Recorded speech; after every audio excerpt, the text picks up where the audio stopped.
আজ বৃহস্পতিবার, বিকেল এখন 4টে, ঝিমঝিম করে বৃষ্টি পড়ছে। ওয়েদারটা খুব সুন্দর, আর বৃষ্টি দেখতে কার না ভালো লাগে। কেমন আছেন সবাই? আশা করি আপনারা সকলেই ভালো আছেন। সলপ লাইফস্টাইল ব্লগে সবাইকে স্বাগত জানাই। বৃষ্টির দিনে আজ আমাদের ইচ্ছা হচ্ছে একটু ঝালমুড়ি বানিয়ে খাই। ঘরে থাকলে জানেন তো, বৃষ্টির দিনে অন্য কোথাও যাওয়া যায় না, আর টুকটাক নানান জিনিস আমাদের খেতে ইচ্ছা করে। আর সন্ধে আমরা বানাচ্ছি ঝালমুড়ি। ঝালমুড়ির জন্য নিয়ে নিয়েছি মুড়ি, শসা, পেঁয়াজ, টমেটো। এখন শসা কাটা চলছে। শসা, পেঁয়াজ সব কিছুই আমরা কেটে নেব টুকটুক করে। আপনারা সকলেই জানেন বর্ষা এসে গেছে। বর্ষাতে একটু ঝালমুড়ি না হলে চলে?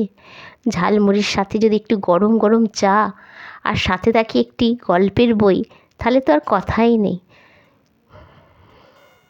ঝালমুড়ির জন্য মুড়ি নেওয়া হয়ে গেছে। এই দেখুন, এবার একটু চানাচুর দেওয়া হচ্ছে। চানাচুর দিয়ে ভালো করে একটু মিক্সড করে নেব। খোলা ছাড়ানো ভাজা বাদাম নেওয়া হয়েছিল। এই দেখুন, চানাচুর উপর দেওয়া হচ্ছে। ঝালমুড়িতে একটু বাদাম চানাচুর না হলে চলে। কাঁচা ছোলা ভেজানো ছিল, সেটা দেয়া হচ্ছে। বৃষ্টির দিনে এই রকম ছোট্ট ছোট্ট পিকনিক করতে খুব ভালো লাগে। আপনাদের কেমন লাগে কমেন্টে আমাকে জানাবেন। এখন পেঁয়াজ দেওয়া হচ্ছে, কেটে রাখা পেঁয়াজের টুকরোগুলো মুড়ির ওপর দেওয়া হয়ে গেল। এবার দেওয়া হচ্ছে টমেটো কুচি। টমেটো কুচিগুলো চারিদিক দিয়ে ছড়িয়ে দেওয়া হচ্ছে। এবার কেটে রাখা শসাগুলো দেওয়া হচ্ছে। সব কিছু একসাথে এবার মিক্সড করে নেওয়া হবে। এই যে ভালো করে এবার একসাথে মিক্সড করা হচ্ছে। ঝালমুড়ি করব বলে 5টা চপ নিয়ে এসেছিলাম। এই যে গরম গরম চপ এখন মাখা হচ্ছে মুড়ির সাথে। আর চপ দিলে মুড়ির স্বাদটা আরও একটু বেড়ে যায়। ছোট ছোট টুকরো করে চপগুলো কেটে নেওয়া হচ্ছে। এইবার দেয়া হবে আমাদের আম তেল। এই যে আম তেল দিলাম মুড়ির স্বাদটা ভালো করে আনার জন্য। এখন একটু আম তেল দিয়ে ভালো করে মুড়িটাকে আপনার নেড়ে নিচ্ছি একবার। একটু বাচ্চাদের জন্য মুড়ি তুলে নিলাম।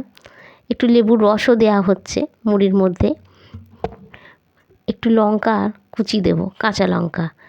বাচ্চাদের তো কাঁচা লঙ্কা দেব না, ওই জন্য ওদের কিছুটা মুড়ি তুলে নিলাম।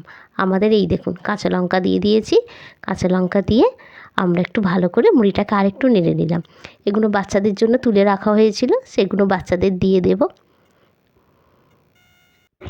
আমার ব্লগ আপনাদের কেমন লাগছে আমাকে কমেন্ট করে জানান। ভালো লাগলে ছোট্ট একটা লাইক দিন। ভিডিওগুলো প্রচুর প্রচুর শেয়ার করুন। সবাই ভালো থাকবেন, সুস্থ থাকবেন, আর সাবধানে থাকবেন। ব্লগটা কেমন লাগলো অবশ্যই আমাকে কমেন্ট করে জানাবেন। ছোট্ট ছোট্ট এই আনন্দের মুহূর্তগুলো স্মৃতি হয়ে থাক আমাদের জীবনে। চলুন ব্লগটা এখানেই শেষ করছি।